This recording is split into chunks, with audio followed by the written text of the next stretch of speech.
ये सरकार आदिवासी का नहीं है, ये सरकार कॉर्पोरेट घरानों का है, लुटेरों का है। जो जो कुर्मी को आदिवासी बनाने के लिए समर्थन किया है, लेकिन सरकार के बदौलत देखते हैं यहाँ के पूरे माफिया लोग मिलजुल करके जमीन को छीना जा रहा है।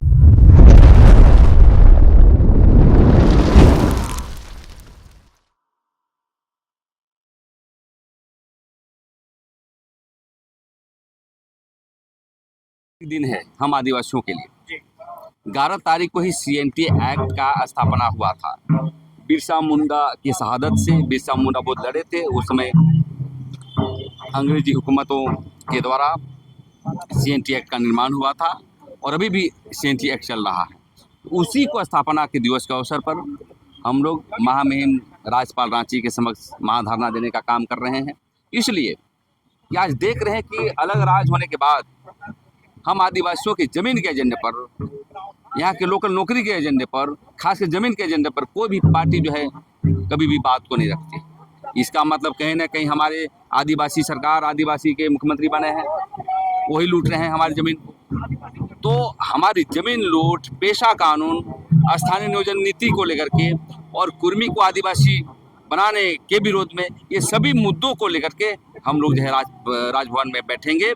और हम ये कहना चाहते हैं कि आदिवासियों को जितने भी बने हैं, कोई भी जो है आदिवासियों के लिए काम नहीं करता है। तो हम यही कहेंगे कि आने वाला समय में जितना भी सामाजिक और राजनीतिक जागरूकता हो, ताकि एक नया विकल्प पैदा हो, ताकि हम देखते हैं सब अपने भाई लोग हैं। आपका सवाल भी हमेशा रहता है कि आदिवासी सरकार है तो आदिवासी, तो ये सरकार आदिवासी का नहीं है, ये सरकार कॉर्पोरेट घरानों का है, लुटेरों का है। आदिवासी को आगे करके रखा है। तो इसीलिए हम लोग 11 नवंबर 2025 को राजभवन में बैठ रहे हैं। एक महा उलगुलान की शुरुआत हम लोग करने जा रहे हैं और पूरे झारखंड के लोग आएंगे और अपनी बात को रखते हुए राजभवन में बात को रखेंगे। कुर्मी के समर्थन में जो विधायक लोग किए हैं उसके क्या कहें? उस पर यही कहेंगे, बातें चल रही है कि जो जो कुर्मी को आदिवासी बनाने के लिए समर्थन किया है, यहाँ के हेमंत सोरेन, यहाँ के विधायक विकास कुमार मुंडा और जितने भी लिखे हैं, सभी को हम लोग प्रतिवाद विरोध करेंगे।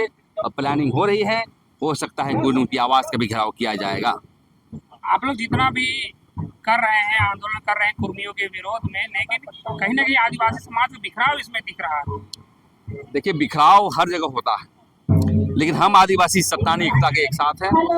अलग अलग संगठन हैं, लेकिन जब मुद्दे पर होता है तो अपने तरीके से लड़ रहे हैं, उसकी बड़ी बात नहीं है। और बिखराव तो हर जगह होता ही है, लेकिन ये बिखराव आंदोलन के रूप में हम लोग एक होंगे और चट्टानी एकता के साथ हम लोग आगे बढ़ने का काम करेंगे। एक दूसरे का कटाक्ष भी किया जा रहा है, एक दूसरे पे आरोप प्रत्यारोप भी लगाया जा रहा है। वो हर वर्ग में होता है। जब एक थाली में 4 लोटा रहेगा ना, ठन आएगा, लेकिन सब एक है हम लोग और एक विचारधारा से बढ़ रहे हैं, अपने अलग अलग संगठन से बढ़ रहे हैं, लेकिन हमारी मुद्दा एक है। और अपील भी करना चाहेंगे कि अलग अलग मत रहो, एक साथ मिल करके जो है हम लोग समाज को आगे बढ़ाने का काम करते हैं।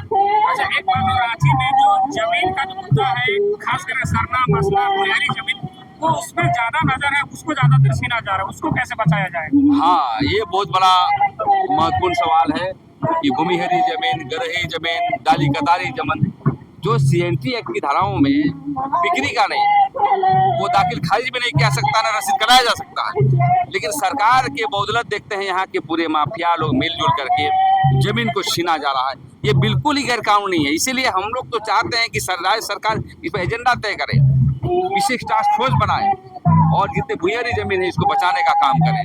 अन्यथा तो हम लोग आंदोलन की शुरुआत कर रहे हैं और आगे बढ़ने का भी जो है हम लोग काम करेंगे और ये लड़ाई को हम लोग और तेज और उग्र करने का हम लोग काम करेंगे, क्योंकि ये लड़ाई जमीन का मसले का है।